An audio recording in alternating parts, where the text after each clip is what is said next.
Bendesa adat Desa Jungut Batu ditetapkan sebagai tersangka kasus pungutan liar. Sebelumnya, petugas Ditpol R berhasil menangkap tersangka lainnya dalam operasi tangkap tangan.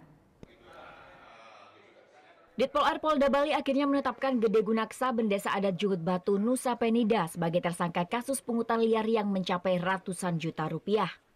Dari hasil pemeriksaan sementara, dia terbukti telah melanggar Undang-Undang Nomor 6 Tahun 2014 tentang desa. Tersangka yang menjabat sebagai Bendesa adat Jungut Batu ini membuat surat keputusan yang menunjukkan petugas pungut dengan alasan penggalian dana desa yang bertentangan dengan Undang-Undang Desa. Berdasarkan surat keputusan tersebut, salah satu tersangka Made Swadiaya kemudian melakukan pungutan kepada perusahaan speedboat. Hasilnya sejak tahun 2017 hingga Agustus 2018 mereka berhasil mendapatkan uang hingga 500 juta rupiah untuk satu perusahaan.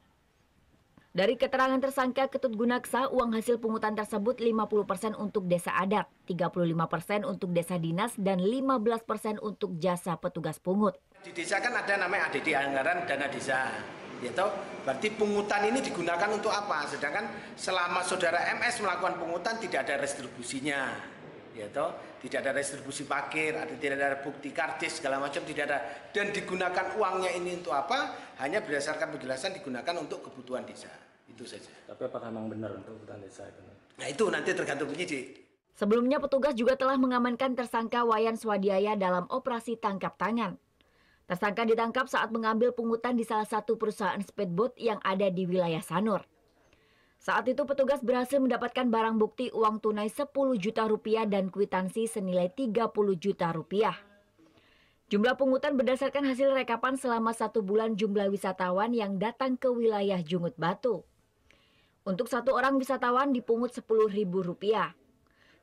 Jumlah tersebut kemudian diakumulasikan sehingga akhirnya jumlahnya untuk sekali pungut bisa mencapai puluhan juta rupiah.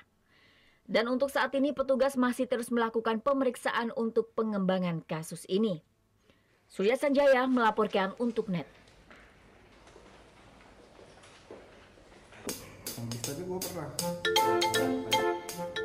Nah, udah kan untuk beritanya? Jangan lupa di-subscribe, di-like, dan juga di-komen ya akun YouTube dari Net Bali.